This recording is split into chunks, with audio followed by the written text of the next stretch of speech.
악하긴 해도 이 세상에 살고 있는 것이 얼마나 감사한지 모르겠다 하는 마음으로 여러분들도 사실 줄 믿습니다. 하지만 우리 주변에는 그렇지 못한 일을 당하여 또 이렇게 아름다움을 공유하지 못하게 되는 이런 경우들도 왕왕 있습니다. 어떤 집사님이 큰 병에 걸렸는데 본인이 생각해 내가 병이 들렸구나 하는 그런 위기감을 가졌어요. 사업을 하는 분인데 갑자기 사업이 안 되면서 고민을 많이 했습니다. 자신에게 닥친 그 일이 얼마나 실망스러운지 다니던 교회도 나가지 못했습니다. 못 나올 뿐만 아니라 너무 속상해서 하루에 한 잔씩 술을 마시다가 그만 술이 아니면 하루를 보낼 수 없는 지경에까지 이르게 되는 것이죠. 몇 달을 그렇게 지났는데 갑자기 몸에 이상이 왔다 하는 생각이 든 거예요.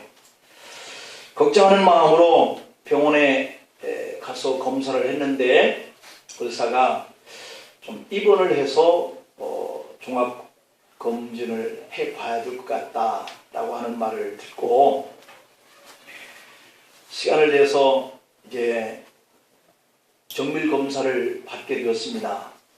그 집사님은 병원을 이렇게 들어서면서 별일로 아니겠지 라고 하는 이러한 마음을 가지고 입원을 했는데, 그러나 의사가 입원을 해서 검진을 하자 하는 그런 말을 이렇게 하니까 혹시 암은 아닐까 하는 이러한 불안한 마음이 든 거죠.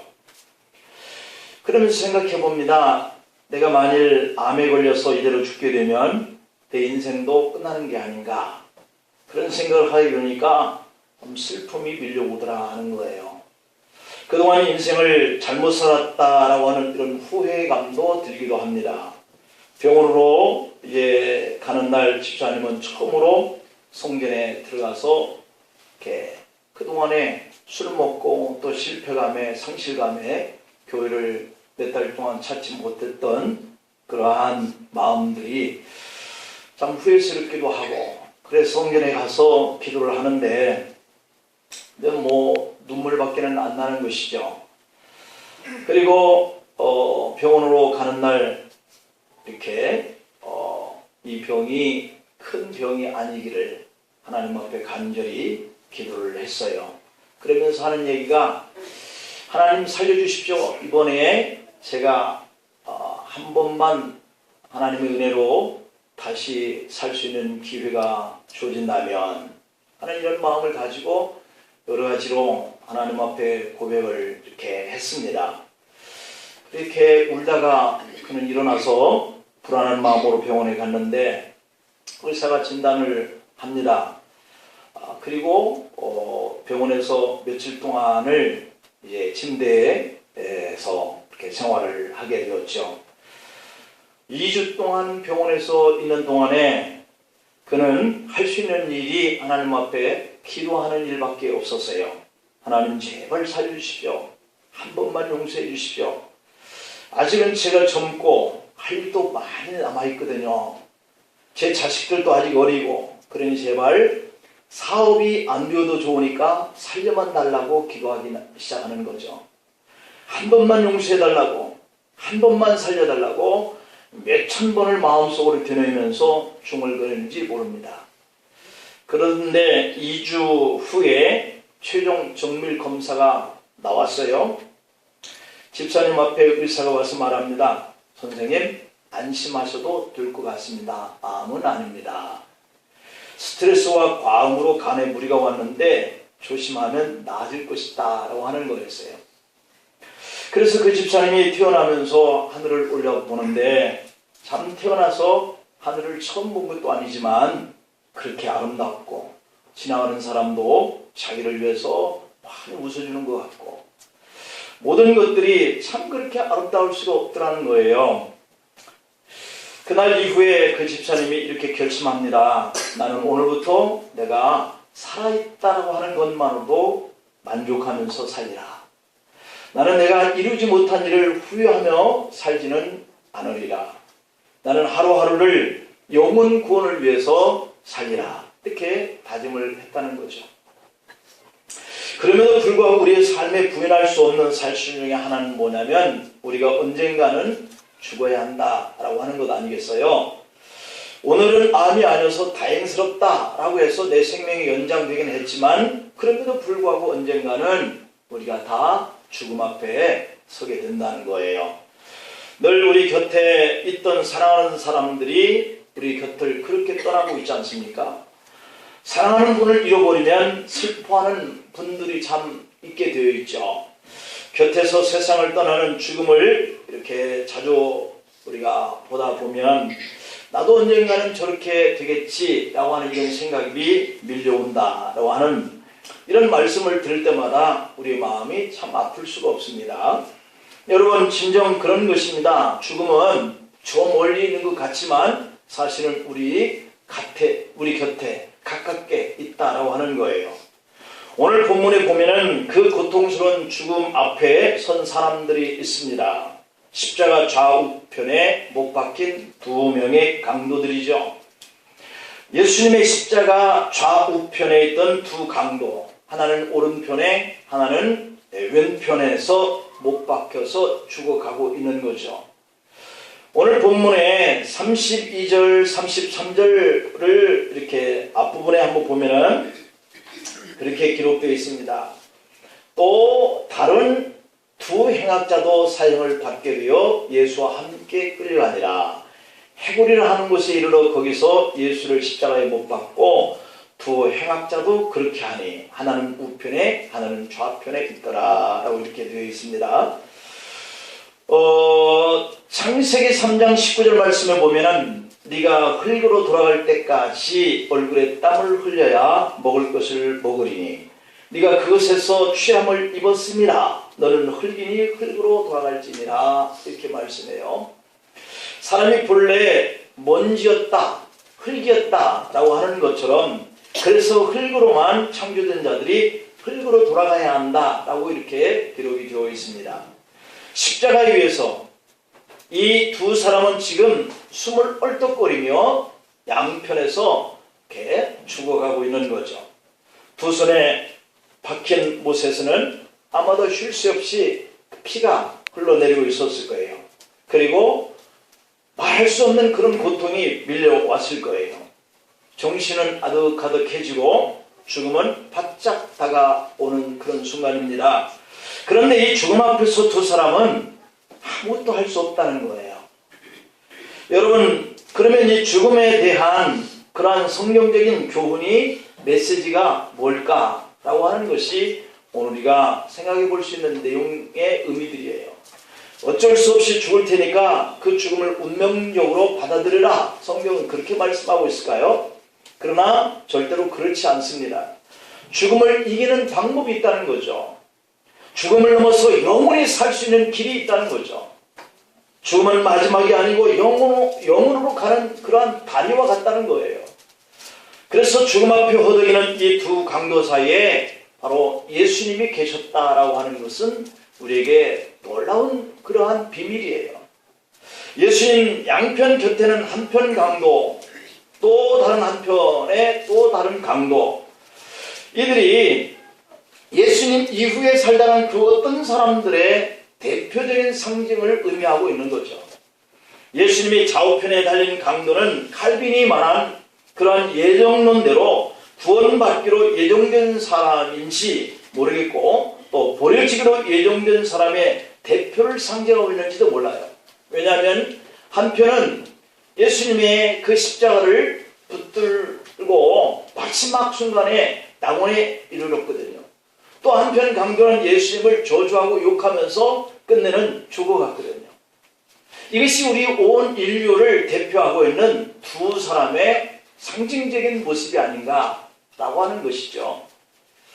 예수님 좌우편에 달린 강도는 이렇게 한 사람은 구원받기로 예정된 사람인지 또 한 사람은 유기된 예정대로 버려지는 이런 사람인지를 상징하고 있다. 문제는 그들이 누구를 가리키든지 어느 시대의 사람인지 어느 시대를 말하든지 변하지 않는 두 가지의 공통점이 있다. 하나는 그들이 강도라는 것이고 또 하나는 그 죄로 인해서 죽어가야 할 사람들이다 라고 하는 공통점이 있는 거예요. 여러분, 사람이 아무리 의롭게 살아도 하나님 앞에는 강도요 죄인이다 라고 하는 거죠. 성경이 말하는 이 죄는 하나님 앞에 서게 된 사람의 실체를 말합니다. 여러분, 하나님 앞에 누가 의롭다 라고 말할 수 있겠습니까? 로마서 3장의 10절에 보면은 의인은 없나니 하나도 없다 이렇게 정의를 내려놓고 있죠. 그 다음에 두 번째 공통점은 누구나 죽는다 라고 하는 거예요. 사람은 하나님 앞에는 죄인이고 또 다른 두 번째 공통점은 죽는다 라고 하는 것이죠.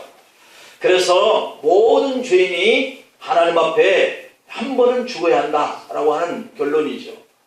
히브리서 9장 27절에 보면 한 번 죽는 것은 사람에게 정한 것이다. 그 후에는 심판이 있다 이렇게 말씀해요. 그런데 죽는다고 하는 것을 아는 것보다 더 중요한 사실이 있는데요. 그것은 두 강도 사이에 예수님이 계신다라고 하는 거예요. 한 사람이 예수님을 시인하는 한편의 사람과 예수님을 부인하는 한편의 사람 그 사이에는 예수님이 계신다라고 하는 거예요. 죽음으로 가는 그 길목에 생명이신 예수님의 그 십자가가 놓여있다라고 하는 거예요. 그 십자가를 붙잡기만 하면 살 수 있는 길이 있다라고 하는 것을 보여주는 거죠. 죽어가는 사람들의 실체를 보고 우리는 슬퍼하고 괴로워 울고 또 한편으로는 그들을 위로하는 것, 이것도 우리에게 참 중요한 일인데, 그러나 성경이 가르친 이 단 하나의 길, 두 강도 사이에 있는 예수님을 바라보아야 구원이 있다라고 하는 것을 전해주고 있는 사건이 오늘 이 본문의 내용이에요. 민수기 21장 4절 5절에 보면은 이런 내용이 있습니다. 이스라엘 백성이 호르산에 진행을 했는데 홍해가 앞을 가로막고 있는 거죠. 그런데 에돔 사람들이 자기들 땅으로 갈 수 없게 하자 먼 길로 돌아가려고 하는데 백성들이 힘이 든 거예요. 돌아가려고 하는 이 백성들의 마음이 상하였습니다. 그때에 백성들이 하나님과 모세를 향해서 원망합니다. 왜 우리를 애굽에서 인도해서 이 광야에서 죽게 하려고 하느냐라고 하는 것이죠. 이곳에는 식물도 없다, 물도 없다. 이런 박한 식물은 싫다 하고 원망과 짜증을 늘어놓는 거예요. 이것이 바로 오늘 우리가 살아가고 있는 삶의 세상의 모습인 거죠. 우리는 식물도 없고 물도 없고 박한 식물들, 이런 것들 때문에 원망하고 우리는 마음에 상처를 받고 살고 있어요. 그때 민수기 21장 6절 7절에 보면 여호와께서 불뱀을 백성들 중에 보내는데 그 불뱀 백성들을 물어서 죽게 하는 거예요. 백성들 중에 죽은 자가 많은지라 백성이 모세에게 이르러 가로되 우리가 여호와와 당신을 향하여 원망함으로 범죄하였사오니 여호와께 기도하여 이 뱀들을 우리에게서 떠나서 우리가 살게 해달라라고 요청을 합니다. 그때 모세가 백성을 위하여서 기도하는데 민수기 21장 8절 9절에 보면 여호와께서 모세에게 이르시되 불뱀을 만들어서 장대 위에 달라 물린 자마다 그것을 보면 살리라. 모세가 노뱀을 만들어 장대 위에 다니 뱀에게 물린 자마다 노뱀을 쳐다본 즉 살더라 라고 이렇게 기록되어 있어요. 이것이 바로 십자가를 진 예수님 양편에 놓여있는 이 강도가 선택하는 그러한 선택의 모습과 같은 거예요. 이 노뱀은 신약시대에 와서 십자가에 달리신 인류의 생명을 구원하게 되신 예수님을 말하고 있는 거죠. 불뱀에 물려 죽어가는 사람들에게 노뱀을 장대 그때 만들어서 저걸 보면 너희들이 산다라고 하니까 참 기가 막힌 거잖아요. 저걸 보면 내가 지금 독에 이렇게 퍼져서 죽어가고 있는 이 몸이 어떻게 살 수 있느냐라고 생각할 수 있는 거잖아요. 그런데 누구는 그것을 쳐다보면 살고 누구는 그런 것들을 쳐다본다고 살겠냐라고 보지 않는 사람도 있었겠죠. 그런데 바라보는 자가 살았다 성경은 기록하고 있어요. 예수님은 하늘 위에 높이 앉아 사람의 고통을 바라보면서 안타까워하는 이런 분이 아니라 십자가에 직접 매달려서 양편에 있는 사람들이 십자가에 못 박혀 당하는 이 고통을 같이 당하시는 이런 분이다 라고 표현을 하고 있는 거죠. 그는 그 자신이 친히 경험한 이 사건을 통해서 하나님은 어디 계시는가 라고 묻고 있죠. 유대인들이 나치에 의해서 무차별 학살당할 때 그 유대인 소년이 나치에 끌려가서 공개 처형을 받았는데요. 소년이 무슨 범죄를 범했길래 나치인들은 그 소년을 이렇게 목에 끈을 조여서 목매달아 죽이는 이런 교수형에 처했단 말이에요. 자, 그런데 밧줄이 이 소년의 목에 걸리는 순간에 소년은 바로 죽지 않고 오랫동안 버둥거리는 거예요. 참으로 끈질긴 생명이죠.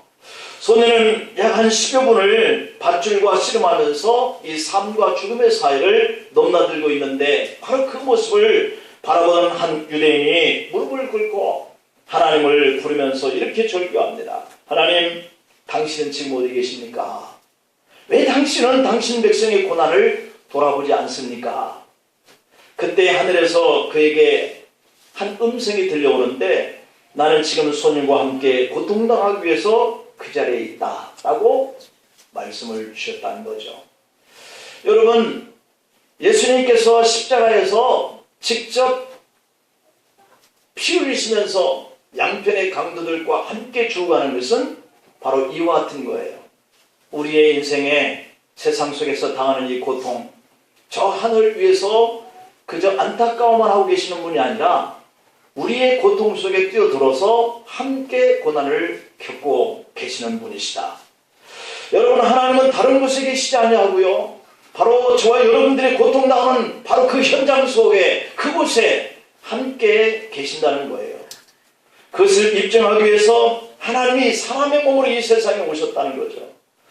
예수님은 사람과 함께 하기 위해서 이 땅에 오셨습니다. 그리고 33년 동안 사람과 함께 고통을 나누셨어요. 사람과 함께 하시는 그 하나님의 고통의 극치가 바로 이 십자가에서 절정을 이뤘다는 거예요. 십자가는 고통당하는 사람과 함께 계시는 그 하나님의 가장 큰 사랑의 표시입니다. 오늘은 사실 사순절 첫 번째의 주일을 시작하는 날이에요. 오늘 예수님을 보고 우리가 어떤 길을 선택하느냐, 이러한 중요한 메시지가 오늘 이 본문에서 우리에게 가르쳐주고 있어요. 예수님을 가운데 놓고 양편에 매달린 이 두 강도의 태도처럼 말이에요. 처음에는 두 강도도 다 같이 예수님을 욕합니다. 마태복음 27장의 44절에 보면 함께 십자가에 못 박힌 강도들도 이와 같이 욕하더라 라고 기록되어 있거든요. 처음부터 한편 강도가 예수님을 영접한 것은 아닙니다. 처음부터 한편 강도에게 믿음이 있어서 구원받은 것이 아니에요. 우리 중에 누구도 처음부터 다른 사람보다 더 나은 믿음을 가진 사람이 없었고요, 다 예수님을 욕하던 그 자리에 우리가 있었던 거예요.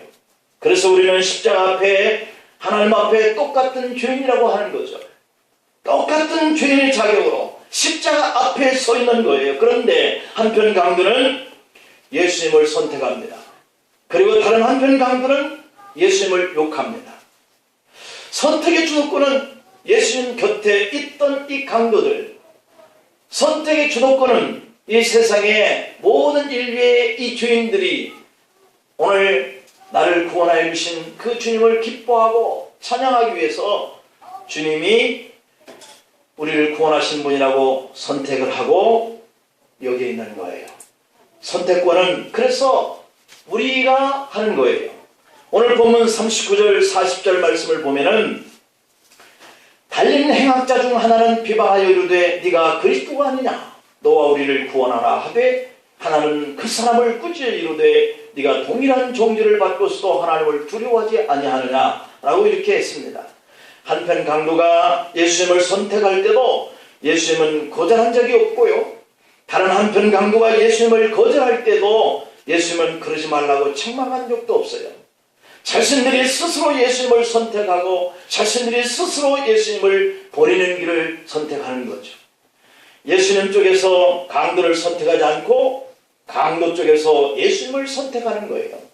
여러분, 이것이 바로 하나님의 은혜예요. 예수님을 선택할 권한을 우리에게 맡기셨으니까 이것이 얼마나 큰 은혜고 다행스러운 일인가. 강도 같은 내가 예수님을 선택해도 예수님이 거절하지 않으시니까 얼마나 큰 은혜인지 모릅니다. 만약에 내가 예수님을 날 구원해 주세요 제발 라고 했을 때 아니야 너는 안 돼, 너는 죄가 너무 많아, 그런다고 한다면 누가 구원을 받을 수 있겠어요? 다른 사람을 필요로 한다 하시면서 우리를 거절한다면 우리는 얼마나 절망하겠습니까? 그런데 우리가 예수님을 선택하기만 하면 하나님은 그냥 받아주시니까 얼마나 감사한지 몰라요. 그런데 왜 사람들은 그렇게 쉬운 구원의 선택을 빌고 있는 것일까요? 장례식장에 가보면 가장 안타까운 일이 그가 80세이든 90세를 장수하고 돌아가셨다 하더라도 그 긴 세월 동안 어쩌면 그렇게 한 번도 예수님을 믿어보려고 하지 않았을까 하는 분들이 많다라고 하는 것을 봅니다. 여러분, 오늘 본문에도 예수님 옆에 있던 두 강도를 보십시오.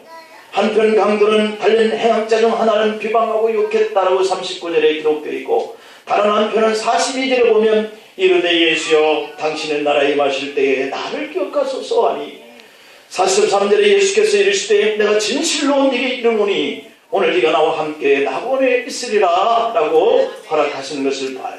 여러분, 구원의 길은 내가 선택합니다.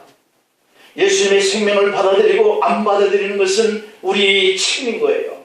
그래서 마지막 백보자 심판 때 우리가 주님 앞에 섰을 때 변명의 여지가 없는 거예요. 내가 주님을 믿고자 할지라도 주님이 나를 거부했습니다가 아니잖아요.